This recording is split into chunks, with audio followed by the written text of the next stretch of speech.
Good morning friends. आज हम लोग का 6th क्लास है दी जर्नी ऑफ इंडियन कॉन्स्टिट्यूशन का, भारतीय संविधान की विकास यात्रा का। आई होप आज ये चैप्टर ख़त्म हो जाए।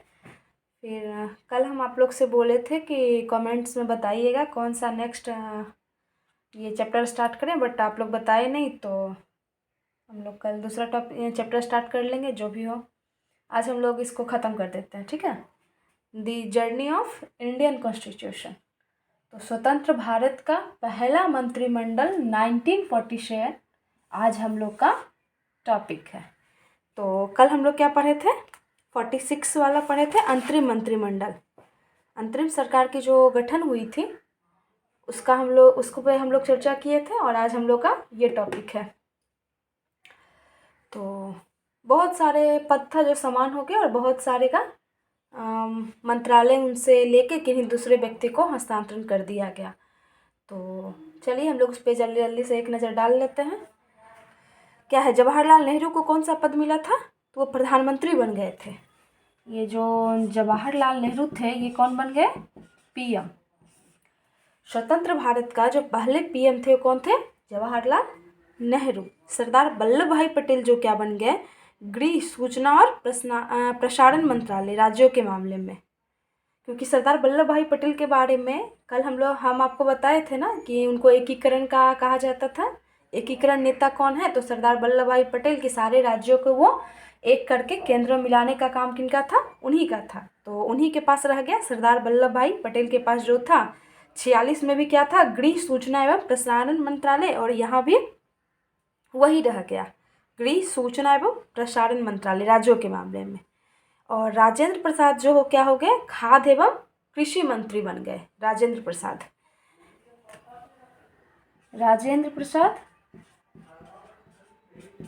कृषि बन गए, कृषि मंत्री।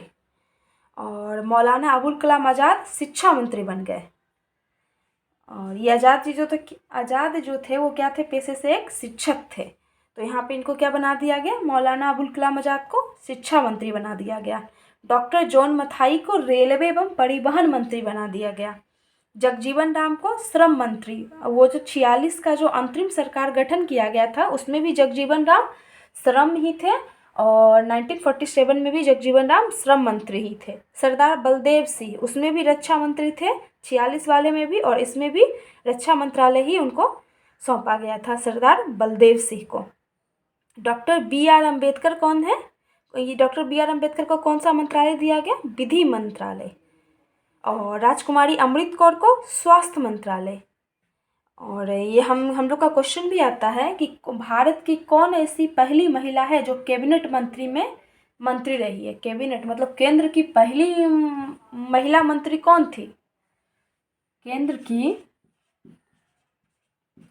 पहली महिला मंत्री जो कि भारत से थी वो कौन थी, तो राजकुमारी अमृत कौर ही हैं जो केंद्र की पहली महिला मंत्री थी। और उनको कौन सा मिला था, कौन सा पद, तो स्वास्थ्य से रिलेटेड मिला था, किनको, अमृत कौर को। और आगे CH भाभा जो थे उनको वाणिज्य मंत्रालय सौंपा गया था। रफ़ी अहमद किदवई को संचार मंत्रालय। डॉक्टर श्यामा प्रसाद मुखर्जी को उद्योग एवं आपूर्ति। BN गडगिल को कार्य, खान एवं ऊर्जा मंत्रालय दिया गया था। तो हम लोग 46 में जो बने थे और 47 में जो बने थे सबको एक दूसरे से रिलेट करके हम लोग इस पर डिस्कशन कर लिए। और स्वतंत्र भारत का पहला मंत्रिमंडल 1947 भी हम लोग का ख़त्म हो गया, कल 46 ख़त्म हो गया था।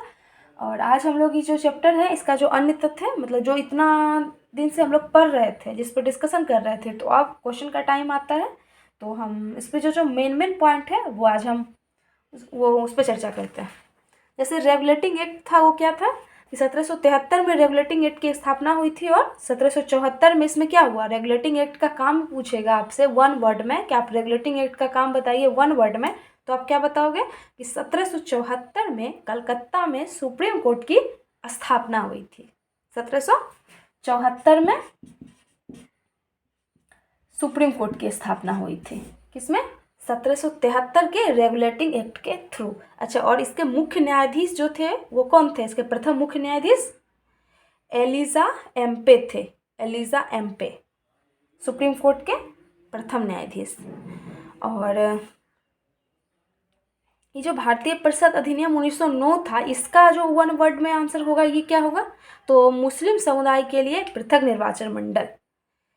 इस जो भी हम लोग चर्चा कर रहे हैं ना, इससे जो हम जो पूरे चैप्टर अभी पढ़ाई किए हैं उसका एक शॉर्ट में हम लोग का एक टोटल रिवीजन हो जाएगा। जो हम लोग स्टार्टिंग से पढ़े हैं उसको अभी तक एक एक पॉइंट फिर से हम लोग माइंड में आ जाएगा, रीऑर्गेनाइजेशन इससे हो जाएगा। चलिए देखिए, भारतीय परिषद अधिनियम 1909, इसमें क्या हुआ? मुस्लिम समुदाय के लिए पृथक निर्वाचन मंडल की स्थापना हो गई। फिर भारत शासन अधिनियम 1919 जो था उसको मॉन्टेग्यू चेम्सफोर्ड रिपोर्ट भी कहते हैं, और 1909 वाले को मार्ले मिंटो एक्ट भी कहते हैं। भारत शासन अधिनियम 1919 द्वारा प्रांतों में द्वैध शासन प्रणाली शुरू हो गई थी। जैसे देखिए, इसको 73 कर दीजिए, 1773 तो सुप्रीम कोर्ट, सुप्रीम कोर्ट। फिर इसको 1909 कर दीजिए, इसमें मुस्लिम लीग के लिए अलग निर्वाचन मंडल,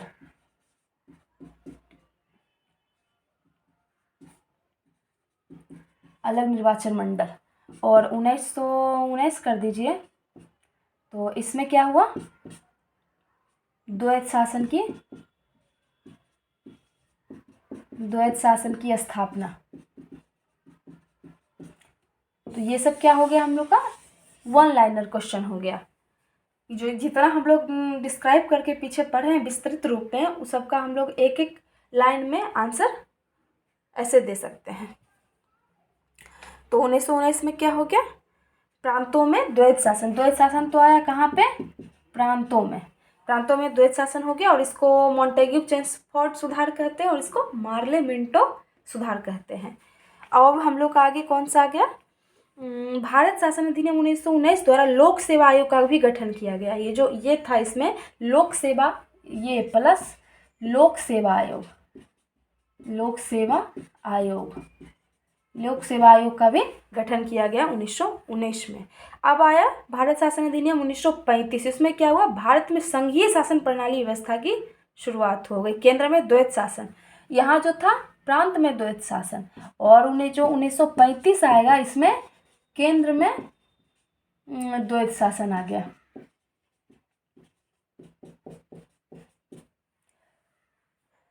यहाँ पे 1919 में प्रांतों में मतलब राज्यों में द्वैध शासन, और 1935 में केंद्र में द्वैध शासन की स्थापना होगी, और संघीय शासन की भी स्थापना हुई 1935 में।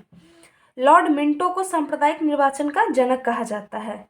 कि जो सांप्रदायिक निर्वाचन के जनक किन्हें कहा जाएगा? मिंटो को, मार्ले को नहीं। और 1926 में जो सिविल सेवकों की जो भर्ती हुई थी वो कौन से आयोग की सिफारिश पे हुई थी? तो ली आयोग के सिफारिश पे। 1926 में सिविल सेवक की जो भर्ती हुई थी तो उसमें क्वेश्चन आएगा कि वो कौन सा आयोग था जो 1926 में सिविल सेवकों की भर्ती के लिए सिफारिश किया था? तो वो कौन था? ली आयोग। कौन था? ली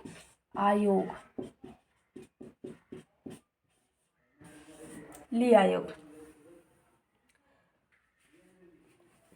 भारत में संघीय न्यायालय की स्थापना 1937 में भारत शासन अधिनियम 35 के तहत हुई थी। ये जो 35 का अधिनियम था इसी के तहत 1937 में ये 1935 का जो नियम था इसी के तहत 1937 में भारत में संघीय न्यायालय की स्थापना हो गई थी। कब? 1937 में। वाइसराय लॉर्ड माउंटबेटन ने भारत के सभी राजनीतिक दलों से विचार विमर्श के पश्चात, ये जो वाइसराय उस समय जो लॉर्ड माउंटबेटन थे हमारे देश के, वो क्या कि हमारे देश को जो जितने भी राजनीतिक दल थे, जैसे कांग्रेस था अलग, मुस्लिम लीग का अलग था, वैसे बहुत सारे दल होंगे, तो वो सारे दलों से विचार विमर्श कर 3 जून 1947 को भारत के विभाजन की योजना प्रस्तुत कर दी। उसी को क्या कहते हैं? माउंटबेटन योजना। यानी पूछेगा कि 3 जून योजना किसे कहते हैं? 3 जून योजना किसे कहते हैं? तो माउंटबेटन योजना को। माउंटबेटन योजना को ही 3 जून योजना कहते हैं। क्यों? क्योंकि जो ये हमारा जो ये बताया गया था कि हम भारत को आज़ाद कर देंगे, तो ये कब हुआ था? 3 जून 1947 को ही हुआ था। भारत के विभाजन की जो योजना प्रस्तुत की गई थी कि पाकिस्तान अलग राज्य बना लेंगे, अधिराज्य, और भारत जो है अलग अधिराज्य बना लेगा। ये कौन से योजना के तहत हुआ था? तो 3 जून योजना, जिसको माउंटबेटन योजना भी कहते हैं। अब हम लोग का नेक्स्ट क्या है? तो 18 जुलाई 1947 को ब्रिटिश जो थे ब्रिटिश संसद द्वारा भारतीय स्वतंत्रता अधिनियम पारित किया गया। इसमें तो बता दिया गया कि भाई आप लोग अधिराज्य बन लीजिए, हम घोषणा कर दिए, इसे बता दिया गया, ठीक है। बट 18 जुलाई को जो है ये ब्रिटिश संसद, जो ब्रिटिश में संसद थी, वो घोषणा की कि भारतीय स्वतंत्रता अधिनियम हम पारित कर दिए हैं। 1927 में जो था वो क्या हुआ था? साइमन कमीशन रिपोर्ट वहाँ पे गठन हुआ था। साइमन कमीशन भारत में आया था, आप लोग को पता होगा, जिसको गो साइमन गो बैक का नारा देके वापस जहाँ से आया था वही भेज दिया गया। और इसी में हमारे जो लोकप्रिय नेता थे लाला लाजपत राय, उनको चोटिल कर दिया गया और अंततः उनकी मृत्यु भी हो गई थी। साइमन कमीशन के ये जो विरोध हो रहा था, जो एक नारेबाजी का जो एक गठन था, एक ग्रुप था, उसमें वो भी सम्मिलित थे और एक्चुअली उसके वो नेता ही वही थे। और इसमें क्या हुआ था कि लाठी चार्ज करके उन पे जो है मुठभेड़ों ने सारे लाठी चार्ज करके उनको घायल कर दिया और उनकी हत्या हो गई थी, लाला लाजपत राय की। किसमें? साइमन कमीशन में ही। तो साइमन कमीशन 1928 में भारत आया, बट इसका 1 साल पहले वहाँ पे जहाँ से ये आया इंग्लैंड में, इसकी बैठक हुई थी, इसकी स्थापना का चर्चा हुआ था कि भाई इसमें कौन कौन सदस्य होंगे, कितने सदस्य होंगे, भारत कब जाएंगे और भारत में जाके क्या बोलेंगे, ये सब विषय पे चर्चा जो हुआ था वो 1 साल पहले ही हुआ था। यानी 1927 में साइमन कमीशन की रिपोर्ट और 1928 की नेहरू समिति की रिपोर्ट ने भारत शासन अधिनियम 1935 की पृष्ठभूमि तैयार कर दी थी। 1935 का जो पृष्ठभूमि, 1935 का जो पेज होगा, जो 1935 का जो भी अधिनियम बनेगा वो किसके किसके थ्रू बना? तो 1927 का जो साइमन कमीशन था और 1928 में जो नेहरू समिति का रिपोर्ट प्रस्तुत हुआ था, यही दोनों के इसी दोनों को मद्देनजर रखते हुए क्या हुआ था? 1935 का पृष्ठभूमि तैयार किया गया था। 14-15 अगस्त 1947 के मध्य रात्रि को भारत में ब्रिटिश शासन की समाप्ति हो गई और समस्त शक्ति 2 नए स्वतंत्र डोमिनियन भारत और पाकिस्तान को हस्तांतरित कर दी गई। ये जो 14-15 रात जो अगस्त था, 14-15 अगस्त, उसका जो मध्य रात्रि था, 14-15 अगस्त का मध्य रात्रि को ये जो थे अंग्रेज हम लोग को छोड़ के चले गए। आई मीन छोड़ के क्या गए? उनको खदेड़ के हम लोग भगाए। कब? 14-15 अगस्त को रात में, मध्य रात्रि में उनको भगा दिया गया भारत से, और भारत जो है एक स्वतंत्र डोमिनियन के रूप में उभरा, और उधर पाकिस्तान भी। लॉर्ड माउंटबेटन नए डोमिनियन भारत के प्रथम गवर्नर जनरल बन गए। लॉर्ड माउंटबेटन जो थे वो डोमिनियन भारत, ये जो भारत था नया नवनिर्वाचित जो भारत था, उसके जो प्रथम गवर्नर जनरल बने स्वतंत्रता के बाद, जो प्रथम गवर्नर जनरल बने वो कौन थे? Lord Mountbatten. और सी राजगोपालाचारी जो थी वो कौन थे? वो भारतीय प्रथम थे। ये भारतीय नहीं थे, माउंटबेटन जो थे वो भारतीय नहीं थे, ये भारत के प्रथम गवर्नर जनरल बने बट भारतीय नहीं थे। और सी राजगोपालाचारी जो थे वो भारतीय प्रथम थे गवर्नर जनरल। और ये कब से कब तक रहे लॉर्ड माउंटबेटन? 15 अगस्त 1947 से 15 अगस्त 1947 से 21 जून 1948 तक, 21 जून 1948 तक लॉर्ड माउंटबेटन भारत के प्रथम गवर्नर जनरल रहे। लॉर्ड माउंटबेटन ने जवाहरलाल नेहरू को भारत के पहले प्रधानमंत्री के रूप में शपथ दिलाई। हम लोग से क्वेश्चन पूछा जाता है या क्वेश्चन आएगा नेक्स्ट में कि जवाहरलाल नेहरू को शपथ कौन दिलवाए थे? तो कौन होंगे? Lord Mountbatten. लॉर्ड माउंटबेटन ही जवाहरलाल नेहरू को शपथ दिलाए थे प्रथम प्रधानमंत्री के रूप में, स्वतंत्र भारत के पहले प्रधानमंत्री के रूप में। 1946 में बनी संविधान सभा को स्वतंत्र भारतीय डोमिनियन की संसद के रूप में स्वीकार कर लिया गया। 1946 में जो बनी थी एक संविधान सभा, जो अंतरिम सरकार का गठन किया गया था, उसको क्या हो गया, संविधान के रूप में स्वीकार कर लिया गया कि जब तक हमारा परमानेंट संविधान बन के तैयार होकर लागू नहीं हो जाता, तब तक हम लोग का जो सत्ता है वो किस एक्ट के थ्रू, किस अधिनियम के थ्रू, किसके बात पे चलेगी। तो वो अंतरिम सरकार 1946 में जो भी अधिनियम बने थे, जो भी नियम लिखे हुए थे, उसी के तहत भारत का संचालन किया जाएगा। और 1946 में जो संविधान बनी थी उसी को संसद के रूप में स्वीकार कर लिया गया। स्वतंत्र भारत के प्रथम वो अंतिम गवर्नर जनरल सी राजगोपालचारी थे। ये कब से कब तक रहे थे, तो इनका यहाँ लास्ट हो गया, किनका, माउंटबेटन का,